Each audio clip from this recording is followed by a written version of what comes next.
At first glance, Article 11 says that every human being is innocent until proven guilty, a fundamental element of fair trials and the rule of law, and a concept everyone can understand. But dig a little deeper into this article, and we uncover a fascinating story about the development of international courts with the power to hold individuals accountable for the most heinous crimes known to humankind. Over the last 70 years, the world has come to accept that the world's worst abusers of human rights should be held responsible for their crimes. They cannot evade prosecution because they were rulers of the countries or military leaders. No one should be above the law. The second paragraph of the Article 11 is a ban on retroactive laws, already a feature of many constitutions in 1946 to 1948 when the Universal Declaration of Human Rights was being drafted. Paragraph 2 says, "No one shall be held guilty of any penal offense on account of any act or omission which did not constitute a penal offense under national or international law at the time when it was committed." Privacy is not an absolute right and can be limited in some cases, such as prison authorities searching cells for contraband. Privacy, especially digital privacy nowadays, can seem an abstract concept. As concerns about terrorism has mounted in recent years, governments have sought to intrude ever more into citizens' privacy, citing national security as the reason. If you have nothing to hide, so the argument goes, what are you worried about? Perhaps the value of privacy can be more easily understood in the physical world. Suppose someone broke into your house and didn't take anything but snooped into your closets and read your private letters. Such an intrusion would make most of us feel, at the minimum, uncomfortable. Yet something very similar is happening today in cities blanket, with closed-circuit TV cameras, with companies that sell information about your online search history, and with government surveillance of individuals. Sometimes, we choose to surrender aspects of our privacy. Whenever we order something online or use a free Wi-Fi service, we give up some privacy in exchange for something of value.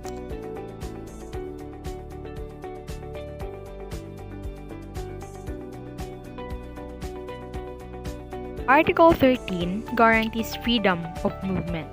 You should be able to travel around your own country and choose where you live. This right is not absolute.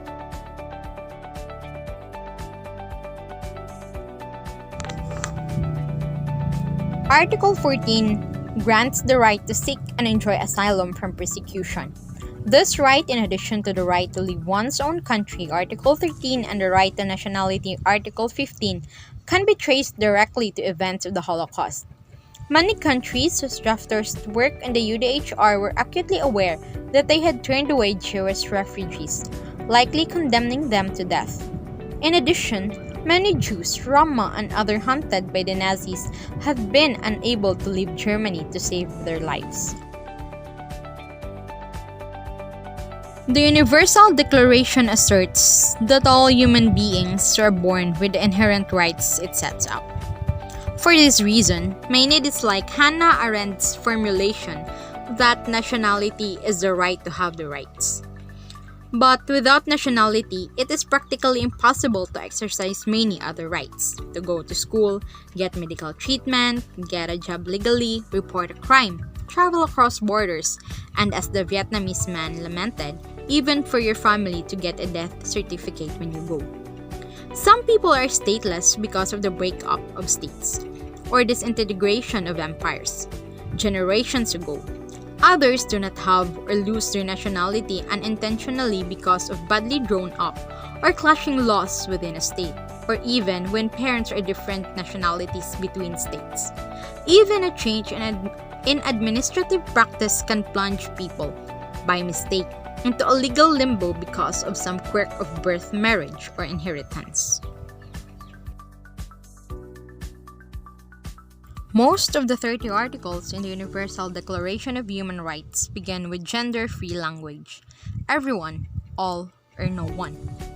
But Article 16 states that women and men have the right to marry, with the women drafters of the UDHR succeeding in their determination that it should spell out clearly that women had equal rights in marriage, given there was still very widespread discrimination in matters relating to marriage at that time. Article 16 delves into the intimate lives of humans. It says, every adult has the right to marry and have a family if they want to. Women and men also have the same rights during their marriage and if they divorce. In addition, for the only time in this document, it explicitly evokes the duty of the state to provide protection, underscoring the high regard the drafters had for the family.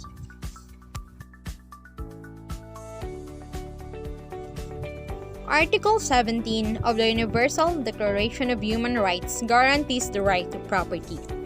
This is yet another right included in reaction to the atrocities of the Holocaust, when property was confiscated from Jews and others, often to enrich the Nazi officials.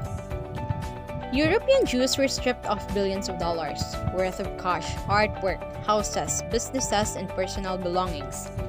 Hitler's final solution was not only an act of genocide, it was also a campaign of organized theft, says one writer.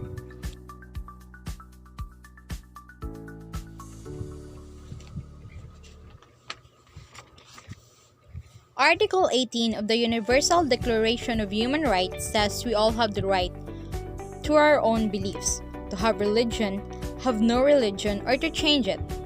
For its time, the UDHR was very progressive in asserting that believers of all religions and secular beliefs should be able to live peacefully with their rights guaranteed by the state, while not presuming any national or state-sponsored religion.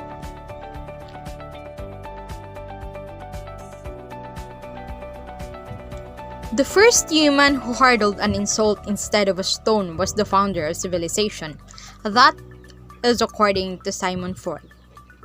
This right underpins many others, such as religion, assembly, and the ability to participate in public affairs, but freedom of expression is not unlimited.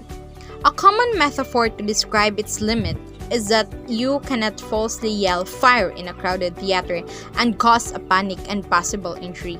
Other forms of speech that are generally not protected include child pornography, perjury, blackmail, and incitement to violence. Article 19 includes the right to seek, receive, and impart information and ideas through any media and regardless of frontiers. Although individuals enjoy the same rights online as offline, states are also censoring and sometimes criminalizing a wide range of online content via vogue and ambitious laws prohibiting extremism, blasphemy, defamation, offensive language, false news, and propaganda. States not only have an obligation to protect peaceful assemblies, but should also take measures to facilitate them. In the context of protests and demonstrations, the UN's basic principles on the force and firearms by law enforcement officials contains very strict guidelines on the use of force, including that intentional lethal use of firearms may only be made when strictly unavoided in order to protect life.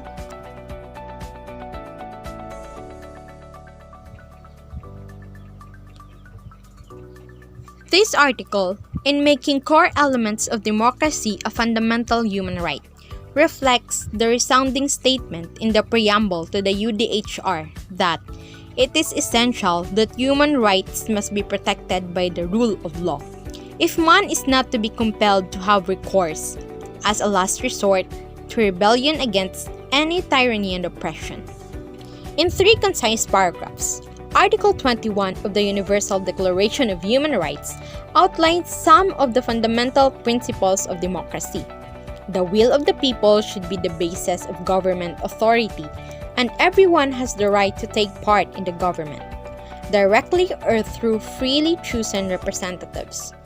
It calls for periodic, genuine elections with universal suffrage and secret ballot, and also establishes that everyone has the right to equal access to public service.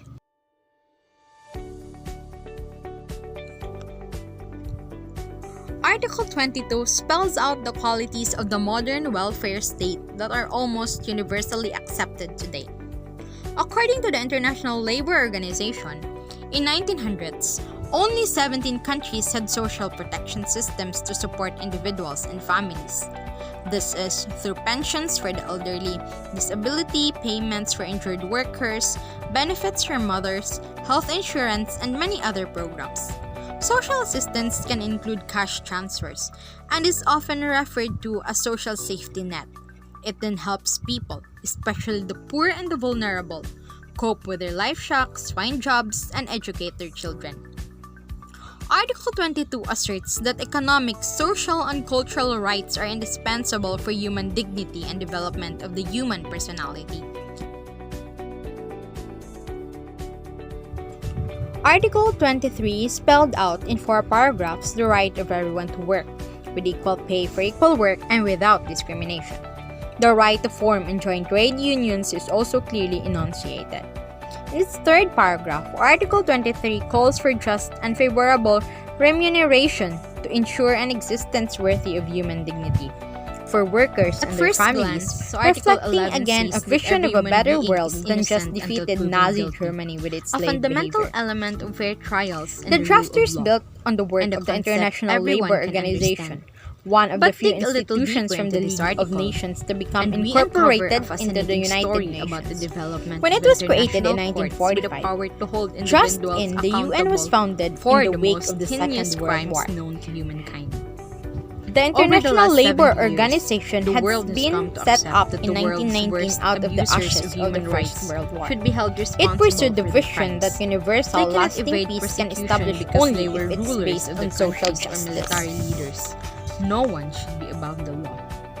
The second paragraph of the Article 11 is a ban In on 19 retroactive crisp laws, words, already Article a feature 24 of the many Universal constitutions Declaration in of Human Rights 1946 presents to the flip side to 1948, the right when the to work Universal Declaration articulated of in Human Article Rights was 23, being drafted. and it is the right Paragraph not to be 2 overworked. says, no It one shall be enshrines held the right guilty to of limited any penal working offense hours on and paid account of holidays. any act or But, omission as the Cuban which did not drafter Paris constitute a Cisneros penal said in offense late under 1940s, national or it should not international be law at the interpreted time when as it the was right to committed. laziness. Article 24. Everyone has the right to rest and leisure, including reasonable limitation of working hours and periodic holidays with pay.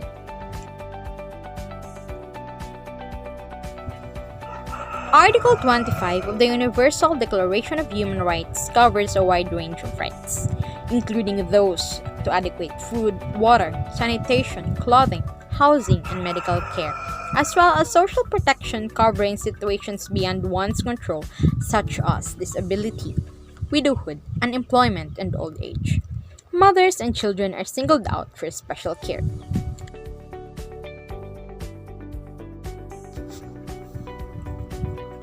According to Nelson Mandela, education is the most powerful weapon which you can use to change the world.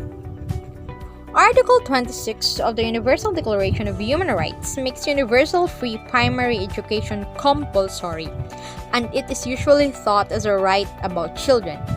But as Marugi showed, people of any age can seek and benefit from education and literacy. Not only was a movie shared about his life, but his story inspired many dropouts in Kenya to return to school and complete their education. This right is further enshrined in various international conventions, in particular the International Covenant on Economic, Social, and Cultural Rights and the Convention on the Rights of the Child, which has been ratified by every country except the United States. In Article 26 of the UDHR, we see the right to full development of the human personality, which also appears in Articles 22 and 29. It is clear that the drafters saw this term as a way of summarizing many social, economic, and cultural rights in the Declaration, and there has been an increasing focus by international bodies on the role of education and empowering individuals, both children and adults.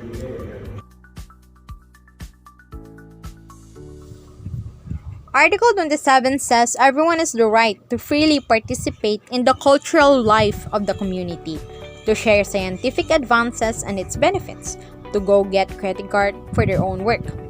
This article firmly incorporates cultural rights as human rights for all. They relate to the pursuit of knowledge and understanding, and to creative responses to a constantly changing world. A prerequisite for implementing Article 27 is ensuring the necessary conditions for everyone to continuously engage in critical thinking and to have the opportunity to interrogate, investigate, and contribute ideas regardless of frontiers.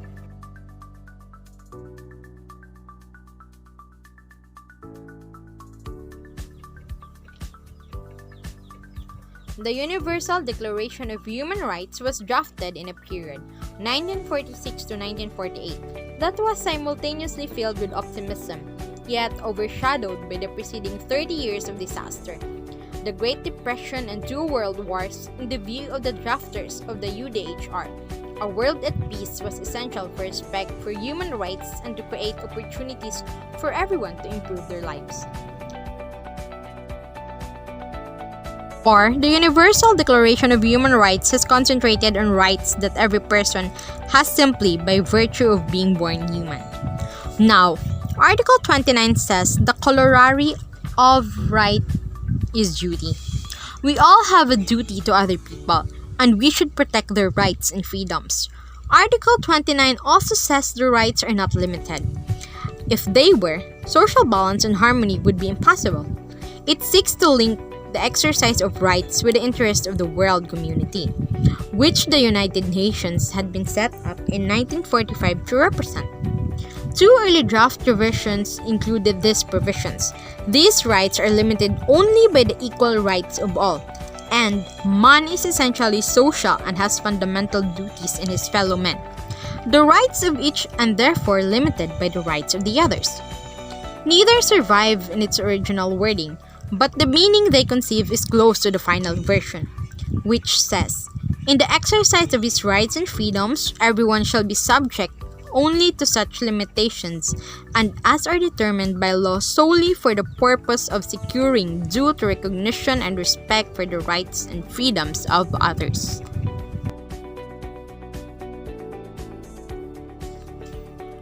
Article 30 has been called Limits on Tyrants. It gives us all freedom from state or personal interference in the rights in all the preceding articles. However, it also stresses that we may not exercise these rights in contravention of the purpose of the United Nations, working in the shadow of the Second World War. The drafters wanted to prevent fascists returning the power in by Germany. For example, taking advantage of freedom of expression and freedom to stand for election at the expense of other rights and freedoms. They were acutely aware that many of the atrocities inflicted by Hitler's regime were based on the efficient legal system, but with laws that violated basic human rights.